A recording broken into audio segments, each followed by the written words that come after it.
Hi friends, ఈ వీడియోలో మనం వచ్చేసి పంజాబ్లోని అమృత్సర్లోని గోల్డెన్ టెంపుల్ మనం చూడడానికి వెళ్తున్నాం ఫ్రెండ్స్. యాక్చువల్లీ ఏంటంటే పొద్దుగాల మా ఫ్రెండ్ గారు క్యాబ్ బుక్ చేశాడు. వాడు లాస్ట్ టైంలో హ్యాండ్ ఇచ్చాడు. మా బ్యాడ్ లక్ అబ్బా, ఇంకా బస్ ఎక్కాల్సి వచ్చింది. బస్సులో ప్రయాణమే ఇంకమంది. ఇంతకు వీళ్ళెవరని చూస్తున్నారా? ఇతనే ఆ క్యాబ్ బుక్ చేసిన మహానుభావుడు. ఇంక వెనకాల చంద్రబాబు లెవెల్లో చూపుతాడు. వాడు మనోడే. ఇందులో ట్విస్ట్ ఏంటి తెలుసా?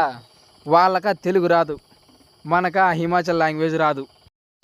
కానీ మా అందరి కామన్ లాంగ్వేజ్ హిందీ అప్ప. కానీ నాకు ఎప్పుడన్నా కోపం వచ్చిందనుకో తెలుగులో అమ్మనా బుద్ధులు తిడతా వాళ్ళని. మొత్తానికి అమృత్సర్లో దిగేసామప్ప. ఇక్కడి నుంచి ఇంకా గోల్డెన్ టెంపుల్కి వెళ్ళాలా. అక్కడ ఆటో ఆయన అడిగితే ఆటో ఆయన పంజాబీలో చెప్తున్నాడు. మనకి హిందీ తప్ప పంజాబీ రాదు. మరి నాతో పాటు వచ్చిన ఇద్దరు హిమాచల్ ప్రదేశ్ వాళ్ళు, వాళ్ళకు పంజాబీ రాదు. మొత్తానికి గోల్డెన్ టెంపుల్ చేరుకునేసినామప్ప. వచ్చి రాగానే మన ఛత్రపతి శివాజీ మహారాజు దర్శనం ఇచ్చేసినాడు. సడన్గా చూడగానే ఎర్రకోట అనుకున్నానప్ప. తర్వాత తెలిసినది కాంప్లెక్స్ అని. ఏంటబ్బా సడన్గా కాళ్ళు చూపిస్తాను అనుకోదండి. మనం వేసుకున్న ట్రౌజర్ ఎలా ఉంటుందంటే మన ఎన్టీ రామారావు గారు వేసుకున్నట్టు ఉంటుంది. మన సైడ్ ఇలా ప్యాంట్ వేసుకుని ఏమంటారు తెలుసా పెద్దలు? ఎవడు రీడు పాములు పట్టుకున్నాడు అని అంటారు. నిజమే కదా? కామెంట్లో చెప్పండి. మొత్తానికి ఒక షాపింగ్ కాంప్లెక్స్ వెతకంగా మనకు షాప్ దొరికిందబ్బా. ఆ షాప్లోకి వెళ్ళి చూస్తున్నారు కదా, ఈ ట్రౌజర్ తీసుకున్నాను. ఇది కూడా అలానే ఉంది, కానీ ఏం చేయాలా, అడ్జస్ట్ చేసుకోవాలప్పా. ట్రౌజర్ అయితే తీసుకున్నాము, కానీ లాస్ట్కి ఫోన్పే వర్క్ చేయలేదు. అప్పుడు ఆ షాప్ ఓనర్ మాకల్లా చూసిన చూపు ఉండదు. నీ అక్క డబ్బులు కడతావా చస్తావా అని అడుగు చూస్తాడు. మొత్తానికి ఏటీఎం దగ్గరికి వెళ్ళేసి డబ్బులు తీసుకుని వచ్చేసి డబ్బులు ఇచ్చేసామప్ప. ఈ గోల్డెన్ టెంపుల్లో ప్రత్యేకత ఏంటంటే, టెంపుల్ లోపలికి వెళ్ళాలంటే దర్శనానికి తల గుడ్డ కట్టుకోవాలన్నమాట. ఆరెంజ్ది కానీ వైట్ది కానీ.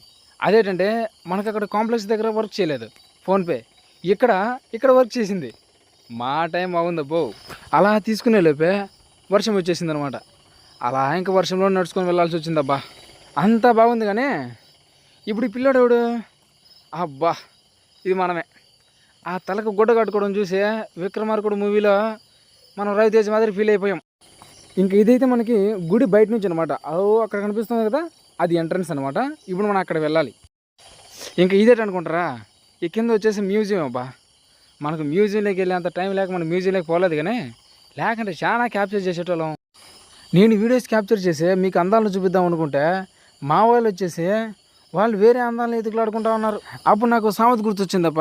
ఏంటంటారా? అదే చింత తెచ్చిన పులుపు సావదంటారు చూడు, అట్లాగా.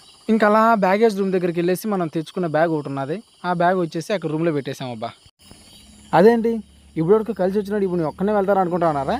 అది వేరే మ్యాటర్లేని చెప్తాను. ఇంకా అలా మనం స్టెప్స్ దిగి వచ్చామంటే నేరుగా కనిపిస్తుంది కదా, అదేనండి మన అమ్మవారి టెంపుల్. ఈ టెంపుల్ స్పెషల్ అంటే తెలుసా అండి, మనం స్టైలిష్గా ఫొటోస్ తీసుకోవడానికి అవ్వదన్నమాట.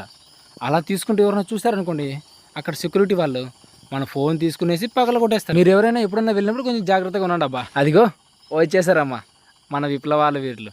యాక్చువల్లీ ఏంటంటే అండి, ఈ టెంపుల్లో బీడీ, సిగరెట్, తంబాకు అవేమీ అలో ఉండవు. మీరు కానీ వెళ్ళినప్పుడు తీసుకొని వెళ్ళకండి. అలా కోనేటి దగ్గరకు వచ్చినప్పుడు మనకి చేప కనపడింది. అరే ఇదేట్రా బలుంది అనిపించింది. ఇక్కడ మరొక ప్రత్యేకత ఏంటంటే, ఇక్కడ తాగడానికి నీళ్ళు వచ్చేసి స్వయాన కోనేటి నీళ్ళనే తీసుకునేసి ఆ నీళ్ళనే అక్కడికి వచ్చిన భక్తులకి ప్రొవైడ్ చేస్తారనమాట తాగడానికి.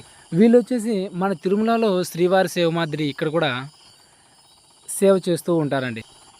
మరి ఇక్కడ చూసుకుంటే అక్కడ వాళ్ళు వచ్చేసి ఆ గుడి యొక్క ప్రాముఖ్యత, ప్రత్యేకతల గురించి అక్కడ వచ్చిన భక్తులకు వివరిస్తూ ఉంటారు. ఇది వచ్చేసి గర్భగుడిలోకి వెళ్ళడానికి ముఖద్వారం అండి.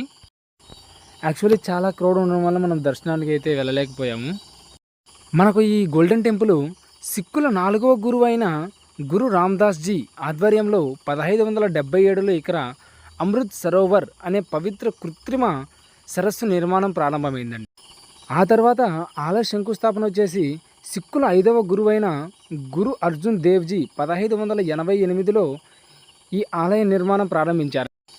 ఈ ఆలయంలో గ్రంథ ప్రతిష్ఠ కూడా జరిగింది 1604 ఆగస్టులో నిర్మాణం పూర్తయిన తర్వాత గురు అర్జున్ దేవ్జీ ఇక్కడ పవిత్ర సిక్కు గ్రంథమైన ఆది గ్రంథంను ప్రతిష్ఠించాడు ఈ ఆలయానికి గోల్డెన్ టెంపుల్ అనేది ఎలా వచ్చింది తెలుసా అసలు ఆలయం సాధారణంగానే ఉండేది కానీ 19వ శతాబ్దంలో సిక్కు సామ్రాజ్య స్థాపకుడు మహారాజా రంజిత్ సింగ్ ఈ ఆలయ శిఖరాలను వైభాగాలుగా బంగారు తాపడం 24 క్యారెట్స్ బంగారం పూత వేయించాడు అప్పటి నుంచి దీనికి స్వర్ణ దేవాలయం అని పేరు వచ్చింది అండ్ దానినే ఇప్పుడు మనం గోల్డెన్ టెంపుల్ అని పిలుస్తున్నాం నిజం ఫ్రెండ్స్, గుడి హిస్టరీ తెలుసుకుంటా ఉంటే అలా గూజుమ్స్ వస్తున్నాయి ఫ్రెండ్స్. మొత్తానికి మనం అన్నీ చూసుకునేసే బయటకు వచ్చేసామబ్బా.